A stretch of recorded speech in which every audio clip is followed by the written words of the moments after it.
para hadirin, anggota Komisi 2 DPR yang kami hormati, PLT, Kepala BKN, para pejabat tinggi dan hadirin yang hadir pada kesempatan ini. Langsung saja Bapak sekalian kami hormati, di berbagai kesempatan kita diingatkan untuk menggerakkan birokrasi yang berdampak. Dan ini terima kasih atas dukungan Komisi 2 terkait dengan undang-undang yang baru kita sahkan, karena orientasinya adalah menggerakkan birokrasi agar berdampak. Agar kita ke depan tidak lagi terjebak kepada tumpukan kertas, dan oleh karena itu Komisi 2 bersama pemerintah telah merumuskan beberapa aturan terkait dengan digitalisasi dan juga dalam rangka mendorong sebagaimana arahan Bapak Presiden agar birokrasi kita menjadi jauh lebih lincah. Ibu dan Bapak sekalian kami hormati, Indonesia sebagaimana sering disampaikan oleh teman-teman di DPR dan Bapak Presiden kita semua ketahui, berpeluang akan menjadi 4 besar ekonomi dunia di tahun 2045. Seperti Cina itu di 8,8 triliun, begitu juga Amerika Serikat 40,4 dan seterusnya.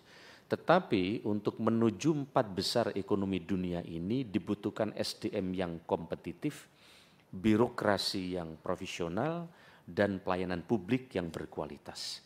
Di mana 3 substansi ini telah kita bahas, kita elaborasi di dalam RUU kita yang baru dengan sangat tajam dan nanti akan kami sampaikan di belakang. Ibu dan Mbak saya hormati, tentu tidak semua pekerjaan bisa kami kerjakan, maka pemerintah khususnya di Kemenpan RB menentukan skala prioritas pekerjaan, yaitu ada 7 program prioritas yang kami kerjakan dalam waktu yang singkat menjelang akhir jabatan sampai tahun depan. Ibu dan saya hormati, tentu reformasi birokrasi ini menjadi kunci, oleh karena itu semacam menjadi engine-nya.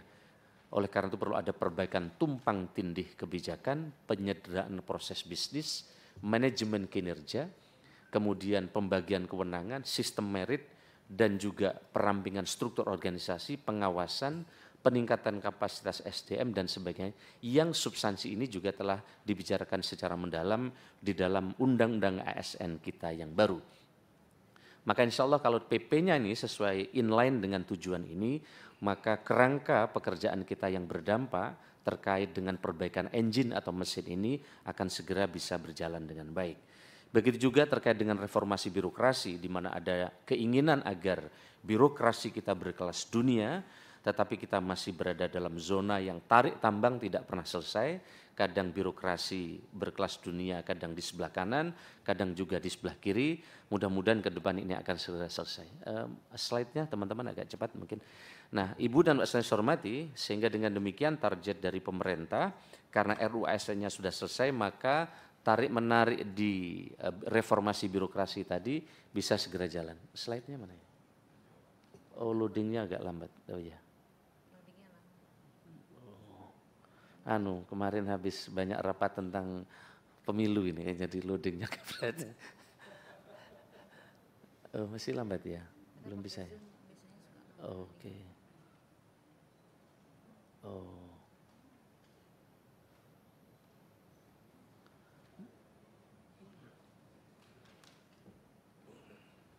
Kenapa ya? Kok dia agak gladi bersih ya? Bisa percepat teman-teman supaya membantu ini apa? Karena ada yang Zoom sehingga antara bahan dengan paparan supaya sesuai dengan teman-teman juga.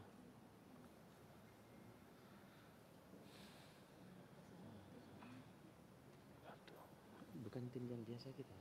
Semuanya turun semua. Oh, turun semua. Sama masih ada. Oh.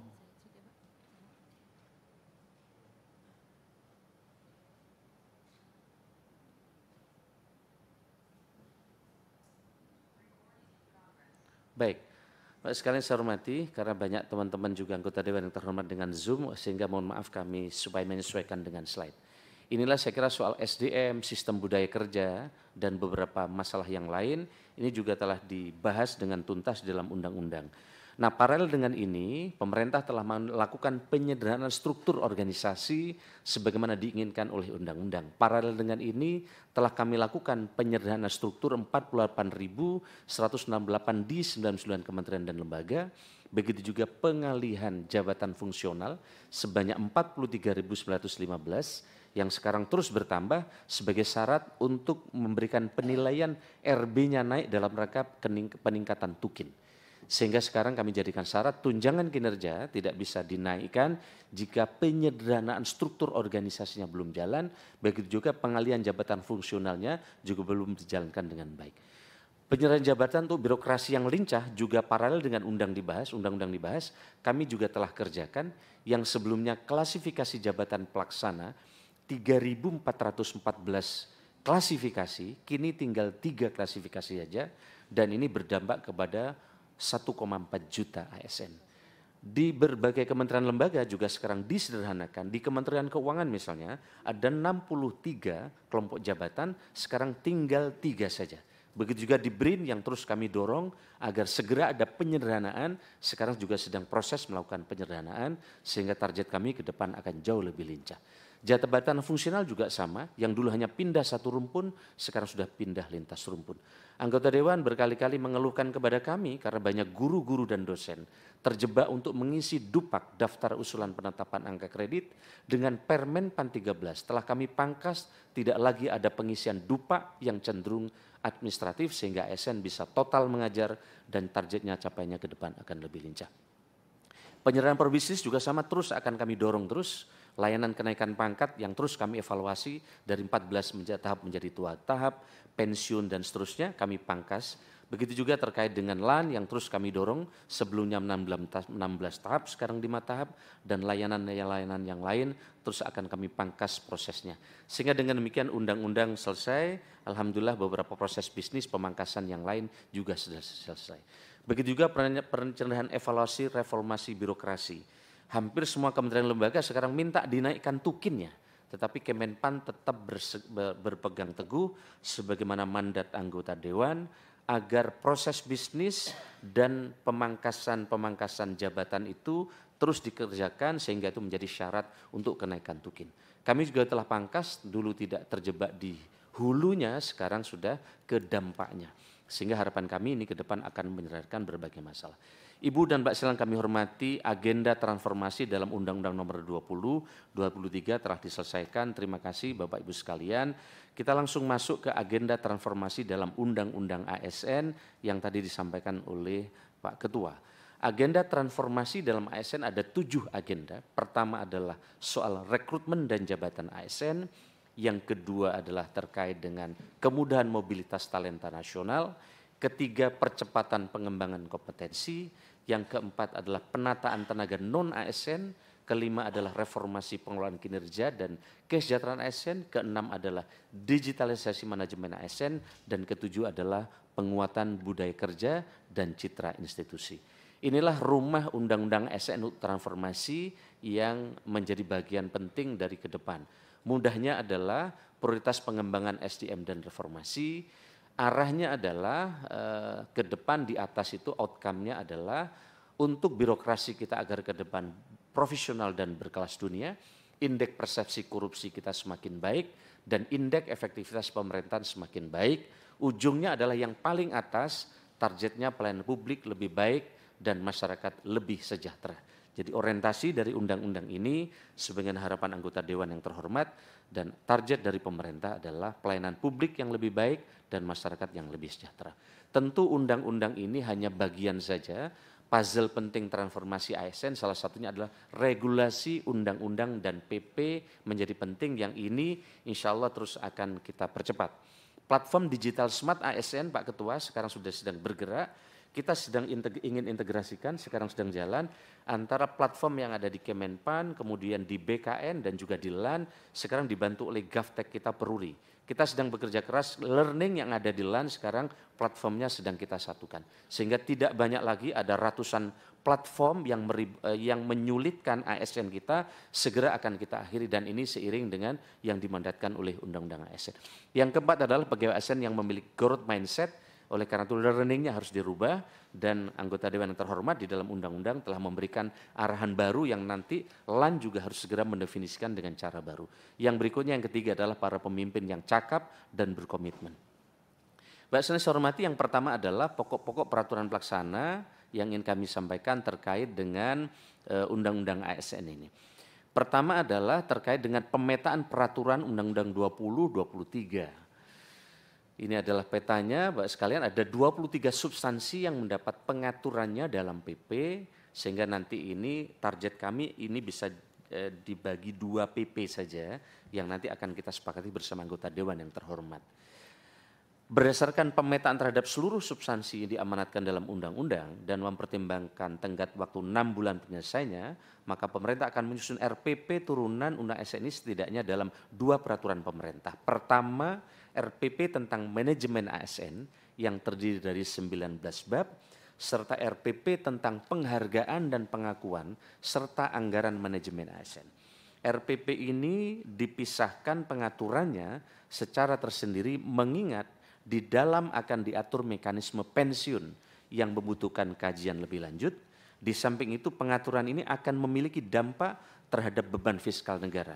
Maka kami sangat insentif dengan Kementerian Keuangan untuk merumuskan terkait dengan ini. Total DIM yang ada saat ini pasca ditetapkan Undang-Undang 2023 adalah 670 DIM. Dalam perkembangannya ke depan masih memungkinkan penambahan bab dan DIM baru. Ibu saya hormati, kami telah merumuskan timeline Pak Ketua terkait dengan peraturan pelaksana ini yang ditargetkan selesai pada tanggal 31 April. Strategi pemerintah melakukan berbagai upaya, salah satunya adalah melakukan perumusan yang melibatkan BKN LAN, Kementerian Keuangan, Kementerian Dalam Negeri, dan instansi pemerintah lainnya. Tim perumus akan membahas dan menyusun DIM dengan Undang-Undang 2023 secara intensif, rencana 15 Januari yang sudah dapat dilakukan seizin prakarsa dari Bapak Presiden.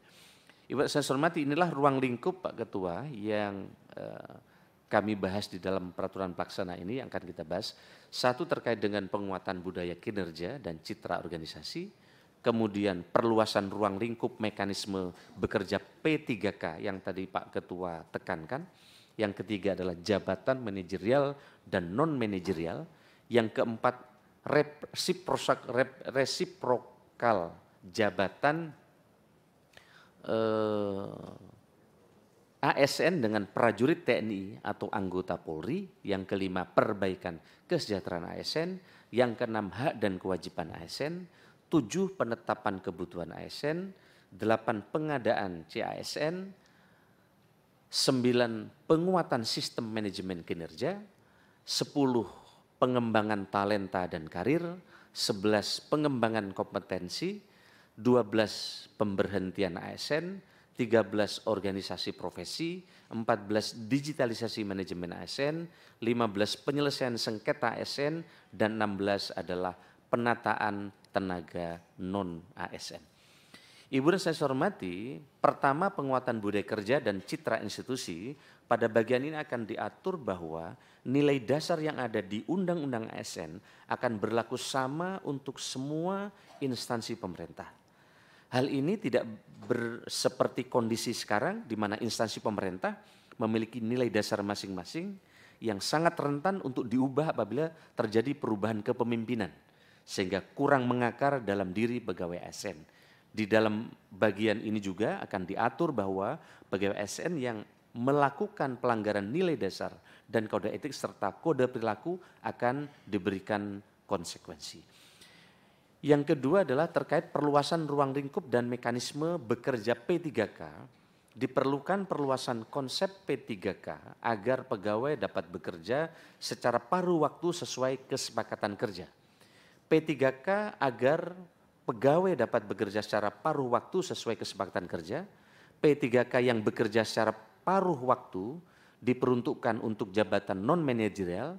Selain itu akan dapat juga mengenai nomor identitas pegawai negeri sipil, NIP PNS dan PPK yang bekerja penuh waktu, berlaku nasional ditetapkan oleh BKN. Nah ini saya minta kalau ada slide skenario kemarin, Bapak sekalian kami sudah siapkan skenario dari 2,3 juta, sebenarnya sebagian ada yang telah kita selesaikan di dalam penerimaan ASN di tahun 2021, 2022, dan di 2023. Ini Pak Ketua beberapa hal terkait dengan berdasarkan instansi 66 pusat, 529 daerah, total 595. Nah, perkembangan pendataan non-ASN, kita lihat Bapak sekalian, dari total 2,355 ini yang non-ASN lulus seleksi 2021 Pak Ketua sudah 1.585. Kemudian non-ASN lulus seleksi 2022 itu 317.148. Kemudian peserta seleksi CSN 23 adalah 669.054. Ini proses seleksi sedang berlangsung. Nah, ini yang kemarin Mbak Ketua kami dapat komplain berat dari teman-teman fresh graduate. Karena dari total ini yang kita lakukan rekrutmen sekarang, 80% isinya honorer dan THK 2. Karena ini sesuai dengan mandat anggota dewan, honorer diminta diberesin dulu. Hanya 20% yang fresh graduate. Fresh graduate ini komplain berat ke kami. Kami ini siap mengabdi kepada bangsa negara, kenapa kok kami hanya 20%? Tidak 80%. Sampai mereka komplain berat lah. Oleh karena itu, jika nanti disepakati anggota dewan yang terhormat, di 2024 porsi fresh graduate akan kita tambah lagi tanpa mengurangi hak untuk menyelesaikan untuk honorer. Karena faktanya banyak kabupaten kota membutuhkan fresh graduate anak-anak yang baru lulus seperti tenaga akuntansi, keuangan, teknologi dan yang dibutuhkan oleh kabupaten kota yang sekarang tidak kami buka. Inilah formasi yang sekarang Pak Ketua sebagaimana rekomendasi anggota dewan untuk menyelesaikan yang honorer terlebih dahulu, maka komposisinya formasi khusus 80% dan 20%. Dan sebagaimana saran anggota dewan juga kepada kami, maka reformulasi kemarin yang kami kerjakan adalah tidak dari yang umum. Jadi reformasikan kemarin ada yang lulus, ada yang tidak. Ada yang hanya 14%, sehingga banyak yang kosong. Nah untuk direformulasi sampai 70, kan rata-rata 30% ya kemarin. Kita reformulasi lulusnya 78%. Nah tapi untuk yang bisa reformulasi ini syaratnya yang THK dan honorer, tidak dari lamaran umum. Nah sehingga mereka mendapatkan prioritas untuk diberesin karena memang mandat dari gedung ini adalah honorer diselesaikan. Tapi karena reformulasi ini kami kerjakan, yang fresh graduate juga komplain ke kami. Kenapa kami tidak dilibatkan, tidak dimasuk di dalam reformulasi. Ini semata-mata salah satunya adalah karena berbagai pertimbangan yang mereka telah mengabdi lama sesuai dengan rekomendasi anggota dewan yang terhormat. Nah, proyeksi non-ASN pada 2024 ini 1,6 juta ini Pak Ketua. Di mana ex-THK 130.495 dan umum 1,4. Nah, tinggal apakah besok di dalam tes yang akan datang, yang ex-THK 2 ini kita beri afirmasi otomatis. Kira-kira itu bersaing antar mereka atau seperti apa nanti kami akan diskusi dengan anggota dewan yang terhormat. Waduh, tepuk tangan dulu. Nah, nanti kami akan diskusi supaya ini kan kebijakan 2024 tapi kebijakan bisa kita ambil sekarang. Bapak Ibu kami hormati, yang berikutnya ini kami akan selesaikan apakah kami akan sampaikan poin-poin singkat lagi. Yang berikutnya adalah terkait dengan jabatan manajerial dan non-manajerial. Ini karena katalog baru mungkin perlu kami sampaikan dalam forum yang terhormat ini. Undang-Undang 20 2023 mengatur bahwa jabatan ASN hanya terdiri dari jabatan manajerial dan jabatan non-manajerial. Di mana jabatan manajerial terdiri atas jabatan pimpinan tinggi, jabatan administrator, dan jabatan pengawas. Sedangkan jabatan non-manajerial terdiri dari jabatan fungsional dan jabatan pelaksana. Materi penetapan panduan berupa level kompetensi setiap jabatan serta persyaratan jabatan dan seterusnya. Ini penjelasan pendek kami, nanti jika ada pertanyaan teman-teman akan juga menjelaskan. Yang berikutnya Bapak sekalian terkait dengan perbaikan kesejahteraan yang berikutnya resiprokal ASN dan prajurit TNI anggota Polri. Terkait dengan resiprokal ASN dan prajurit TNI anggota Polri, rancangan PP ini akan mengatur pengisian jabatan ASN dari prajurit TNI atau anggota Polri yang dilakukan secara terbatas pada instansi pusat tertentu dan selektif pada jabatan ASN tertentu yang ditetapkan oleh Menteri berdasarkan usulan instansi pusat tertentu. Ini penting sekali menurut kami poin ini. Berkaitan dengan sifat resiprokal itu sendiri, kami akan mendorong Kemenhan dan Polri untuk melakukan revisi Undang-Undang TNI dan Undang-Undang Polri untuk mendukung hal ini. Yang kelima adalah perbaikan kesejahteraan ASN. Komponen kesejahteraan ASN telah diperbaiki di Undang-Undang ASN dalam bentuk penghargaan dan pengakuan yang terdiri dari atas penghasilan, penghargaan yang bersifat motivasi, tunjangan dan fasilitas, jaminan sosial, lingkungan kerja, kesempatan pengembangan diri, dan bantuan hukum. Untuk penghasilan dibagi atas gaji dalam bentuk salary range dan upah, ASN akan menerima insentif dan bonus yang didasarkan pada kinerja organisasi dan kinerja individu. Tunjangan dan fleksibilitas akan diberikan dengan skema flexible benefit, dan terkait dengan jaminan sosial khususnya jaminan pensiun dan jaminan hari tua akan diberikan dengan skema defined contribution. Keenam, hak dan kewajiban ASN.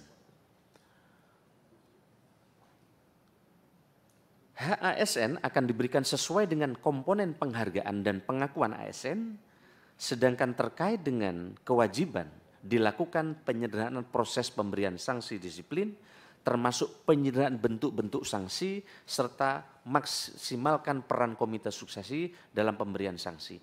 Ini diberikan karena banyaknya keluhan kementerian lembaga, udah banyak yang jelas-jelas melanggar, terlibat berbagai indisipliner, tapi untuk memberhentikan ASN dianggap sangat susah. Ketujuh, penetapan kebutuhan ASN. Menteri menetapkan kebutuhan pegawai secara nasional sesuai anggaran yang tersedia dalam bentuk positive growth, zero growth, dan negative growth, dan Menteri bersama Menteri PPN dan Menteri Keuangan menetapkan arah prioritas nasional yang berdampak pada alokasi jumlah pegawai dan alokasi anggaran di instansi pemerintah. Instansi pemerintah menyusun rencana jenis dan jumlah kebutuhan pegawai ASN sesuai dengan kebijakan perencanaan kebutuhan pegawai ASN secara nasional. Kedelapan, terkait dengan pengadaan CASN. RPP Manajemen ASN akan memberikan fleksibilitas kepada instansi pemerintah dalam melakukan pengadaan ASN, seperti dalam metode rekrutmen ASN dapat diselenggarakan secara fleksibel waktu dan fleksibel metode melalui agent, referral, headhunter, open recruitment, internship. Menteri menetapkan bidang jabatan pimpinan tinggi tertentu secara terbatas pada instansi pemerintah pusat tertentu yang dapat diisi oleh P3K. Guna melindungi talenta dari internal instansi pemerintah, RPP ini juga akan memberikan perlindungan bahwa pengadaan hanya dapat dilakukan ketika instansi pemerintah sudah melakukan talent mobility di dalam dan antar instansi pemerintah, dan apabila belum terpenuhi kebutuhan pegawai untuk menduduki jabatan ASN. Yang ke-9, penguatan kinerja pegawai ASN. RPP ini akan menguatkan pentingnya dialog kinerja dalam penetapan dan klarifikasi ekspektasi, ongoing feedback, dan evaluasi kinerja pegawai. Evaluasi kinerja pegawai dihubungkan dengan kinerja organisasi. Berkali-kali kami sampaikan, kita ini Pak Ketua kalau jadi pejabat, pilihan kita untuk menilai kinerja anggota dua, baik atau baik sekali. Akhirnya apa? Kinerja individu 99%, kinerja organisasi kadang cuma 40%. Nah, evaluasi kinerja pegawai juga dilakukan untuk 4 kali siklus periodik dan 1 siklus tahunan untuk memastikan progres kinerja ASN tetap terpantau. Anggota Dewan yang terhormat, selama ini banyak sekali keluhan karena sebelum 2 tahun tidak bisa dimutasi. Maka banyak pemerintah daerah supaya lincah cepat tidak bisa mutasi sebelum 2 tahun. Nah, karena penilaian kinerjanya biasanya setiap tahun. Maka sekarang dalam setahun penilaian kinerjanya minimal 4 kali. Sehingga kalau memang buruk tidak harus nunggu 2 tahun. Mereka jadi kepala dinas pasar tiba-tiba pasarnya kotor semua. Tidak jalan, tidak bersih, masa nunggu 2 tahun mutasi. Kalau kinerjanya 3 bulan memang tidak bagus, mereka nanti bisa diusulkan dengan perjanjian kinerja. Sehingga ini sebagaimana usulan dari banyak anggota Dewan yang terhormat ketika itu muncul. Ke-10, pengembangan talenta dan karir. Di RPP ini akan dikenal untuk mobilitas talenta meliputi promosi, rotasi, dan penugasan. Instansi pemerintah wajib membentuk komite talenta untuk penyiapan talent pool dan komite suksesi untuk menjamin pelaksanaan mobilitas talenta. Dan setiap instansi pemerintah wajib membentuk talent pool dan menginformasikan talent pool serta jabatan yang lowong dalam platform digital sehingga pegawai pada talent pool instansi lain dapat mengikuti suksesi. Selama ini kalau mau mutasi kan buram Pak, nggak ngerti kan, karena platform kita belum ada. Nah sesuai dengan undang-undang ini kami dengan BKN, begitu juga dengan LAN bekerja keras memberesin platform ini, target kami segera selesai sehingga setiap pengisian jabatan tadi seluruh ASN tahu mana yang kosong, talent poolnya seperti apa. Mudah-mudahan dengan RPP yang akan kita bahas bersama dengan teman-teman dan nanti kami laporkan ke anggota yang terhormat, ini akan segera bisa dituntaskan. Yang berikutnya adalah pengembangan kompetensi. RPP ini akan mentransformasi instansi pembina jabatan fungsional yang saat ini ada dan akan ditransformasi menjadi learning institute yang bertugas untuk menyiapkan konten pembelajaran sesuai dengan bidangnya. LAN akan mengkoordinasikan penyiapan konten pembelajaran di seluruh learning institute dan ke depan kita juga akan mengenal konsep learning wallet yang penggunaannya fleksibel untuk kebutuhan pembelajaran ASN. Kita selama ini kita diklat-diklat kadang nggak sesuai dengan kebutuhan ASN, hanya sesuai dengan kebutuhan untuk naik pangkat dan lain. Akhirnya diklatnya banyak tapi kompetensinya nggak tambah Pak Ketua. Padahal kompetensi biaya pembelajarannya sudah mahal. Berikutnya adalah pemberhentian ASN. ASN yang dihukum penjara paling singkat 2 tahun berdasarkan putusan pengadilan yang berkekuatan hukum tetap diberhentikan tidak atas permintaan sendiri tanpa memandang jenis pidananya, berencana atau tidak. Selain itu pada bagian ini akan dilakukan penguatan untuk memberhentikan pegawai ASN yang tidak mencapai target kinerja sebagai kategori pemberhentian tidak atas permintaan sendiri. Banyak sekali ASN kadang tidak berkinerja, bahkan sangat rendah, bahkan tidak berkinerja sama sekali tapi tidak bisa diberhentikan. Yang berikutnya adalah organisasi profesi ASN. Organisasi profesi dalam RPP ini ditransformasi agar berorientasi pada peningkatan motivasi, engagement, kolaborasi, produktivitas, inovasi, dan kreativitas, serta knowledge dan skill sharing antara pegawai ASN. Dalam hari ini adalah Korpri. Sehingga dengan begitu Korpri ke depan akan bermanfaat organisasi ini untuk pengembangan dan juga untuk membantu ASN. Yang berikutnya adalah digitalisasi manajemen ASN. Untuk mendukung perbaikan pelayanan kepegawaian, RPP ini juga akan mengatur platform tunggal. Jadi sekarang Pak Ketua platformnya banyak sekali, bahkan daerah punya masing-masing, kabupaten kota, bahkan ada daerah-daerah di BKN daerah juga pengembangan ke depan ini akan disatukan. Yang berikutnya adalah penyelesaian sengketa, memperkuat tata kelola dan upaya penyelesaian sengketa administratif agar dapat diperoleh penyelesaian lebih objektif dan lebih adil. Yang berikutnya adalah yang terakhir ke-16, penataan tenaga non-ASN. Penataan tenaga non-ASN akan dilakukan secara bertahap berdasarkan data hasil validasi dan hasil seleksi. Pagi ini Pak Ketua, dengan BPKP, BKN sedang koordinasi. Karena kemarin untuk validasi, BPKP merasa tidak punya anggaran untuk melakukan validasi data. Oleh karena itu harapan kami nanti validasi dengan BPK ini bisa berjalan. Nah skenario penataan XTHK2 dan tenaga non-ASN tadi kami juga sudah sampaikan, yang kami sampaikan di awal, di mana di sini ada tenaga teknis 609.000, yang administratif ada 735.000, penyuluh ada 74.000, kesehatan ada 204.000 dan pendidik ada 731.000. Terhadap pendidik ini Pak Ketua kita temukan di desa-desa banyak yang belum dijangkau oleh P3 karena ada undang-undang mereka minimal S1. Tetapi untuk Papua kita beri afirmasi dan kami telah kirimkan surat SMA boleh untuk Papua, untuk P3K, untuk Papua. Karena memang berbagai program-program strategis yang mesti berjalan di Papua. Tapi selain di Papua, kami belum memberikan afirmasi, masih sesuai dengan undang-undang. Ibu dan saya hormati, seperti yang kita ketahui bersama, dalam peraturan PP 49 terdapat poin pelarangan bagi instansi pemerintah untuk mengangkat tenaga non-ASN. Begitu juga terkait dengan kita lihat ini P3K di lingkungan instansi pemerintah dilarang mengangkat pegawai PNS atau non P3K untuk mengisi jabatan ASN dan status kepegawaian dalam jabatan tidak boleh dilaksanakan oleh non ASN terhitung mulai tanggal 28 November. Nanti mekanismenya akan kita rumuskan bersama di PP sehingga dengan demikian tidak boleh ganti bupati mengangkat non ASN baru dan ini akan disesuaikan dengan kemampuan keuangan. Karena banyak sekali sekarang belanja pemerintah daerah melampaui di atas 40%. Bahkan ada belanja pegawai di atas 50%. Sehingga dengan demikian boleh tidaknya nanti menghitung dengan kemampuan keuangan daerahnya.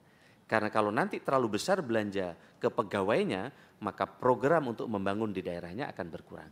Sehingga nanti kemampuan keuangan daerah ini akan sangat menjadi kunci dari soal ini. Hasil pendataan kami telah mengeluarkan Kemenpan RB 68 tentang mekanisme seleksi P3KJF, di mana telah disiapkan kuota 80% untuk formasi khusus bagi ex THK2 dan non-ASN yang kelulusannya berdasarkan peringkat terbaik, dan kuota 20% bagi formasi umum, di mana kelulusannya berdasarkan nilai ambang batas dan peringkat terbaik. Kuota ini akan disesuaikan dari waktu ke waktu, dan hasil pendataan non-ASN berjumlah 2,3 dan seterusnya tadi telah kami jelaskan di awal. Nah, skenario penataan ex-THK2 diawali dengan akan dilakukan verifikasi dan validasi oleh BPKP dan BKN terhadap pegawai non-PNS pasca PP 8 2005, PP 43 2007 dan PP 56 2012 serta pendataan non-ASN melalui SE Permenpan RB 185 1511 tahun 2022. Dalam hal pegawai non-ASN dimaksud lolos verifikasi dan validasi dimaksud, maka pegawai non-ASN dimaksud akan dialihkan statusnya menjadi P3K yang akan bekerja secara paruh waktu. Alternatif lain yang dapat dikembangkan dalam penataan tenaga non-ASN adalah melakukan penetapan dan penyesuaian status mereka menjadi P3K sesuai dengan kemampuan lembaga sebagai salah satu metode yang dapat dipertimbangkan. Akan tetapi, bagi tenaga non-ASN yang bekerja penuh waktu dapat dilakukan melalui seleksi dan diberikan afirmasi dan prioritas sesuai dengan usulan lembaga pada formasi jabatan yang dibutuhkan. Keduanya akan ditetapkan dengan status sama dan mendapatkan SK pengangkatan dan penetapan NIP dari BKN. Kebijakan restrukturisasi kelembagaan manajemen ASN.